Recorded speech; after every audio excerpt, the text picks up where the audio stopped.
जय सनातन। बोलो बायोसा माता जी की जय। जलंधर नाथ भगवान की जय। श्री ऋषि जाबाली भगवान की जय। श्री शांतिनाथ जी महाराज की जय। अभी मैं लाइव आप लोगों के सामने एक बहुत ही गंभीर और बहुत भावुक विषय लेके आया हूँ। मुझे मालूम है कि मेरे सारे हिंदू सनातनी भाई माताओं ने बिल्कुल पूरी ताकत के साथ एक ऐसा जनमानस तैयार किया कि नहीं, किसी हिंदू साधु को कोई कथा करने से, कोई मंदिर जाने से रोक नहीं सकता। और सफलतापूर्वक अब बायोसा माता जी मंदिर का दर्शन भी हो गया है। अब आप लोगों से निवेदन है कि हमें अब वापस क्षेत्र को बहुत आनंदमय बनाना है और वापस भगवान की कथा करनी है। अभी जालोर के कलेक्ट्रेट चौराहे पर या कलेक्टर सभागार में कलेक्टर साहब के सामने या एसपी साहब के सामने, मुझे अभी विधिवत जानकारी नहीं है, लेकिन जरूर सैकड़ों माताओं ने और भाइयों ने वहां जाकर के परमिशन मांगने के लिए, स्वीकृति लेने के लिए वहां पर सब बैठ गए हैं और एक प्रकार से सरकार के खिलाफ या सरकार के सामने ये प्रस्ताव रख रहे हैं, नाराबाजी भी लगा रहे हैं। कुछ लोग थोड़ा नाराज भी हो रहे हैं। तो आपसे निवेदन है, एक तो देखिए, प्रशासन ने जो गलती की वो प्रशासन को महसूस हो गया है, क्योंकि कल की घटना देखने के बाद, कल जब मैं यहाँ तखतगढ़ से रवाना हो रहा था तो प्रशासन के ही लोगों ने कहा था कि महाराज जी अब परमिशन लेकर के जाइए, आप, कोई रोकने वाला नहीं है। तो मुझे निश्चित तौर पर हिंदुओं आपसे कहना है, परमिशन बहुत जल्दी मिलने वाली है। जालोर में हम परमिशन लेकर के भगवान की कथा गाएंगे। लेकिन अभी 2 दिन से मैं देख रहा हूँ कि मेरे और भैरूनाथ अखाड़ा, पूज्य शांतिनाथ जी बाप जी, गंगानाथ जी बाप जी के बीच में काफ़ी ये लोग जो हैं अलग अलग तरह से वीडियो डाल रहे हैं, कमेंट्स कर रहे हैं। कुछ मेरे विरुद्ध कर रहे हैं, कुछ मेरे पक्ष के लोग वापस उनके विरुद्ध कमेंट कर रहे हैं। इससे हानि धर्म की हो रही है, इससे हानि संतों की हो रही है। मैं पहले भी कह चुका हूँ, आज फिर कहूँगा, मुझ में और आप गंगानाथ जी बाप जी और उनके चेलों में कोई भेद मत करो। मैं आज ये पहल कर रहा हूँ, ये शुरुआत कर रहा हूँ, क्योंकि मैं रात भर सो नहीं पाया। मैंने देखा कि इसमें नुकसान तो धर्म का हो रहा है, तो मुझे बड़ा पीड़ा हुई रात को। तो आज सवेरे मैंने निर्णय लिया कि अब मैं खुद आग्रह करूंगा सभी से कि आप, मेरे भाई आनंद नाथ जी, ईश्वर नाथ जी और उदयपुर से पधारे हुए जो जालोर में विराजे हुए शांतिनाथ जी बाप जी की परंपरा के गंगानाथ जी के शिष्य रेवती नाथ जी महाराज, ये सब मेरे भाई हैं। कोई मुझसे उम्र में बड़े हैं, कोई उम्र में छोटे हैं, सब मेरे अपने हैं।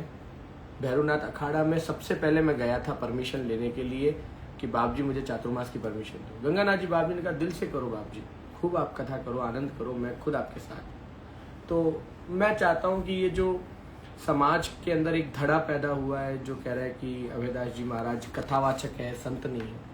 मैं तो आप ही का संत हूँ, सन्यासी हूँ। 4 साल का था तब सन्यास लेकर यहाँ आया। कथा करना ये मेरा अपना भाव है कि मैं भगवान का प्रचार प्रसार, कोई धूनी रमा के करता है, कोई मंत्र बोल के करता है, कोई मौन साधना करके करता है, कोई कथा करके करता है। सबके अपने अपने तौर तरीके। तो मैं कथा वाले तरीके से धर्म का प्रचार करता हूँ, वाणी सेवा करता हूँ। इसलिए मैं संत नहीं हूँ, कथावाचक हूँ। हाँ, कथावाचक ब्राह्मण गृहस्थ भी हो सकते हैं, जो शादीशुदा होते, बच्चे होते। सबको मैं बता दूं, मैं शादीशुदा नहीं हूँ।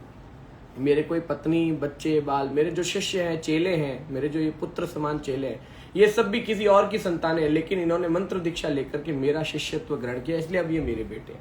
मेरे आश्रम में जो गुरुजी हैं वो भी ब्रह्मचारी हैं, आचार्य हैं, एक पद के, बहुत बड़ी गादी के आचार्य हैं। मैं उनका उत्तराधिकारी आचार्य हूँ। हम सभी सन्यासी गादी है, यहाँ पर कोई शादीशुदा गृहस्थ व्यक्ति नहीं। तो ऐसा उल्टा सीधा कहने का कोई अर्थ नहीं है। तो अब मैं बस सीधी सीधी बात पे आता हूँ। मैं जितनी माताएं और जितने भाई लोग जालोर में कलेक्टर और एसपी से परमिशन ले रहे हैं, आपसे एक मेरा भावनात्मक आग्रह है, उनसे तो परमिशन मिले, नहीं भी मिलेगी तो चलेगी, फिर भी हम लड़ लेंगे, भगवान का नाम लेकर के कहीं ना कहीं कथा पूरी कर लेंगे। लेकिन परमिशन हमें लेनी है परम पूज्य गंगानाथ जी बाप जी से। आप सभी से आग्रह है, आप सभी तुरंत कलेक्टर ऑफिस में अपना परमिशन का लेटर देके, परमिशन तो आ जाएगी, नहीं आएगी तो हम कोर्ट जाएंगे, कोर्ट से ले आएंगे।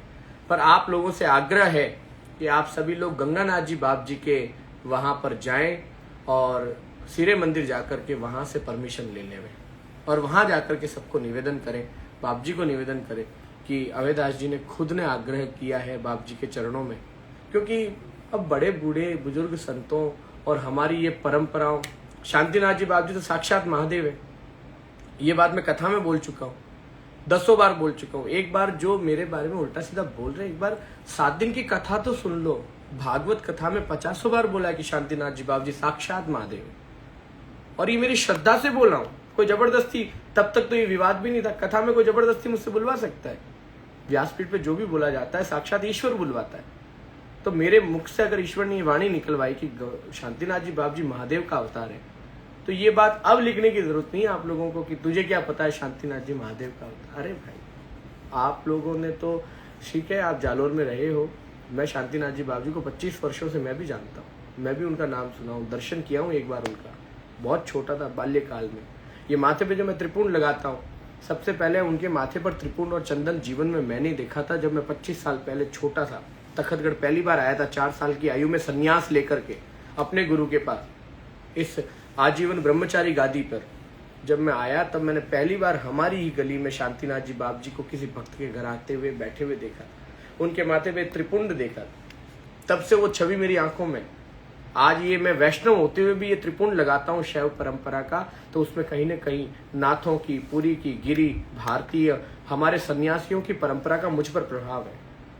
मैं वैष्णव हूँ, सफेद कपड़े पहनता हूँ, लेकिन फिर भी भगवा धारण करता हूँ, क्योंकि मैं सन्यास तत्वों से प्रेम करता हूँ। हमारे सारे वैष्णव सन्यासी लगभग सफेद कपड़े पहनते, कम वैष्णव सन्यासी है जो भगवा पहनते। लेकिन मैं भगवा क्यों पहनता हूँ? क्योंकि मुझे शिव से प्रेम है, भगवान महादेव से प्रेम है, और महादेव के सारे भक्तों से प्रेम है। तो शांतिनाथ जी साक्षात महादेव है। तो अब ये संतों के बीच विवाद मत पैदा करो। और कोई कहता है कि अभयदास महाराज हार गए, संतों के लिए मैं 100 बार हार जाऊंगा। यहाँ कोई जीत हार का सवाल नहीं है। और आप कहते हो कि मैं शांतिनाथ जी बाप जी के या गंगानाथ जी बाप जी से 100 बार माफी मांग लूंगा तो मैं नीचा हो जाऊंगा, मेरा पद बढ़ जाएगा अगर मैं उनके चरणों में 100 बार झुक गया। और मैं तो हमेशा झुका ही हूं, जब भी गया हूं प्रणाम किया हूं। जिस दिन सिरे मंदिर की शोभा यात्रा निकल रही थी, मैं चाहता तो बाप जी को दर्शन किया बिना रथ में बैठ सकता, नहीं, मैं भैरूनाथ अखाड़े में प्रवेश किया, पहले बाप जी के चरणों को छुआ, फिर उनको पहले उनके रथ पर बिठवाया। आप छोटी छोटी बातों को नोटिस भी किया करो। उस समय तो विवाद नहीं था ना। ये श्रद्धा कहाँ से आती है? आप संतों के बीच ये भेद मत प्रकट करो। जालोर के सारे महंत, सारे संत, सारे ऋषि मेरे लिए पूजनीय हैं। आदरणीय गंगानाथ जी बाप जी हमारे दिल में बसते हैं। तो आप सभी माताओं और भाइयों से निवेदन है, कलेक्ट्रेट ऑफिस में तो जो देना है आपको कागज दे दो, परमिशन मिल जाए अच्छी बात है, ना मिले ठाकुर जी पार पाड़ेंगे। लेकिन आप सभी माताओं और भाइयों से निवेदन है, वहां से सीधा आप गंगानाथ जी बाप जी के पास जाओ और एक बार उन्हें निवेदन करो। वो आदेश देंगे मुझे, वो मुझे अपने शिष्य के द्वारा या किसी के द्वारा संदेश भेज देंगे कि अभयदास जी आओ और जालोर में कथा करो। मैं तुरंत यहाँ से रवाना हो जाऊँ। अब सिर्फ कलेक्टर की परमिशन नहीं, मेरा आप सभी से निवेदन है, गंगानाथ जी बाप जी से भी आप ये परमिशन स्वीकृत करवाओ। क्योंकि मैं जालोर आ गया और आने के बाद मैंने कथा शुरू भी कर दी। मानता हूं जनता भी आ जाएगी, कथा सुन लेगी, लेकिन मेरा दिल दुखेगा। मैं अंदर ही अंदर पीड़ा में रहूंगा कि मेरे संत, मेरे भगवान, मेरे ऋषि, मेरे साधु और मेरे पिता समान गंगानाथ जी बाप जी के दिल को दुखाने का काम कहीं न कहीं किसी न किसी माध्यम से शायद हम लोगों के द्वारा हो गया। उनको दुख होगा, ये मैं सहन नहीं कर पाऊंगा। जालोर में आधे भक्त शांतिनाथ जी के उस परंपरा को मानने वाले हैं, आधे भक्त अलग अलग संतों को मानने वाले। जो अलग संतों को मानने वाले हैं वो अगर उन पर कुछ कमेंट करेंगे और शांतिनाथ जी बाप जी की परंपरा को मानने वाले दूसरों पे कमेंट करेंगे, इससे तो झगड़े होंगे। ये तो गलत है। ऐसी जगह पर मैं कथा कैसे कर सकता हूँ? मुझे तो बीनमाल से भी आया है कॉल कि मैं बीनमाल चला जाऊँ। कल बीनमाल वाले सारे आए थे। अभी मुझे फोन आ रहे हैं जालोर के अलग अलग एरियाज से, सिंधदरी से आ रहा है, बाड़मेर जाने के लिए आ रहा है। पर देखो भाइयों, मेरा मन जालोर आने का है, क्योंकि जालोर की इतनी माताएं और भाई कल जो गाड़ियां भर भर के तखतगढ़ आ गए, पूरे देश का हिंदू सनातनी मैसेज लिख के कह रहा है नहीं गुरुदेव जालोर जाना पड़ेगा। मैं जालोर जाऊंगा। आज अगर मैं झुका हूं ना तो मेरे संतों के लिए, और मुझे झुकना है 100 बार। क्योंकि मेरे गुरुओं के लिए, मेरे संतों के सामने मुझे कोई अकड़ नहीं दिखानी, मैं अकड़ करना भी नहीं चाहता। प्रशासन गलती करेगा तो 100 बार डंडा खा लूंगा, अकड़ दिखाऊंगा। वो अकड़ने की जगह है, क्योंकि वहां पर उनको मैं हम संतों के साथ गलत नहीं होने दूंगा। लेकिन मेरे और पूज्य गंगानाथ जी बाप जी के मध्य, मेरे और पूज्य सदगुरुदेव शांतिनाथ जी बाप जी के मध्य भेद मत प्रकट करिए। जो मेरे हैं वो मेरे हैं। मैं आनंद नाथ जी महाराज और जो मेरे बड़े अच्छे भाई है ईश्वर नाथ जी महाराज, और बड़े ही चुलबुले से हैं लेकिन थोड़ा तेज पढ़ते हैं लेकिन है तो मेरे भाई रेवती नाथ जी महाराज। अब मेरा वीडियो अगर रेवती नाथ जी बाप जी सुन रहे हैं, आनंद नाथ जी सुन रहे हैं या ईश्वर नाथ जी सुन रहे हैं, इससे आप किसी की जीत या किसी की हार मत मानो। हम सब भाई हैं। अब हमें समाज को और दुनिया को ये संदेश देने का समय आ गया। हम संत एक हैं, हिंदू समाज टूटता नहीं है। जब समय आता है तब हिंदू समाज एक होता है। आज जालोर के अंदर कई विधर्मी, कई ऐसे लोग हैं जो हम पर हंस रहे हैं। मुझे रात को कईयों ने बताया कि बाप जी वो सारे लोगों के ना फेसबुक पर मैसेजेस आ रहे हैं अलग अलग जगह पे कि तुम लोग आपस में ही एक नहीं हो तो तुम क्या हम लोगों का क्या उखाड़ लो। पीड़ा होती है देख करके। इसलिए आप सभी पूज्य संतों से निवेदन है कि हम सब एक हो जाएं, हम सब मिल करके। और मैं तो एक निवेदन और करूँगा, आप अपना दिल बड़ा करके मुझे अब जालोर में कहीं और ना रखिए, भैरवनाथ अखाड़े में ही कहीं एक कमरे में मेरे रहने का स्थान करें। मैं अखाड़े की रोटी खाना चाहता हूँ, मैं आप लोगों के बीच रहना चाहता हूँ। मैं हृदय से कह रहा हूँ। अब मेरे समर्थक या मेरे जो भक्त हैं जो जालोर में, अगर इस बात को सुनने के बाद आपको दुख होता है तो मुझे माफ़ करें। आप गलत बात पर दुख करें। मैं यहाँ पर कोई झुक नहीं रहा, किसी से माफ़ी नहीं मांग रहा। मैं मेरे भाइयों से और मेरे संतों से और मेरे पिताओं से मैं 10 बार बात कर सकता हूँ। ये बात अलग है कि डायरेक्ट कॉल करने की स्थिति में नहीं हूँ। शायद मैं फ़ोन करूँ, मेरे कोई लोग मेरी बात ना करवाएं, इसलिए लाइव आकर के बोलना पड़ रहा है। इससे कोई ढोंग नाटक या नौटंकी भी न समझे। अगर ढोंग नाटक नौटंकी करना होता तो आमरण अनशन पर नहीं बैठता, जल का त्याग नहीं करता। बहुत रास्ते हैं अनशन करने के, तो खा पी के बैठा रहता अनशन करता, लेकिन जल का त्याग करने वाला साधु झूठा नहीं हो सकता। 2 दिन मैंने अन्न का और जल का बूंद मेरे मुख में नहीं डाला। इसलिए मैं आप सभी से आग्रह करूंगा, पूज्य शांतिनाथ जी बाप जी के भक्तों से आग्रह करूंगा, एक बार मेरी विनती आप गंगानाथ जी बाप जी तक पहुंचाएं। मैं उनके दर्शन करने आना चाहता हूं और उनका आदेश मुझे प्राप्त होए तभी मैं जालोर में कथा करूंगा। नहीं तो मेरा चातुर्मास का जो संकल्प है वो शायद इस साल खंडित होगा, टूटेगा। वैसे शिव भक्त और नाथ परंपरा तो इस बात को जानती है कि श्रावण मास का संकल्प टूटना बहुत बड़ा महापाप होता है, बहुत अनर्थ होता है। तो मुझे विश्वास है कि मेरे नाथ परंपरा के मेरे जितने गुरु भाई हैं और मेरे पिता स्वरूप गंगानाथ जी बाप जी हैं, वो मेरे संकल्प को टूटने नहीं देंगे। आप सभी से निवेदन है, इस वीडियो को, इस लाइव को ज़्यादा से ज़्यादा लोगों तक पहुंचा करके पूज्य गंगानाथ जी बाप जी तक मेरा ये संदेश पहुंचाएं।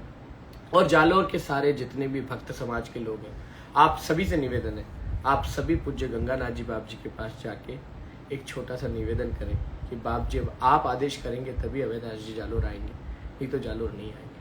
तो अब ये संघर्ष खत्म हुआ, अब ये विवाद खत्म हुआ, ये दौड़ना भागना झगड़ना सब खत्म।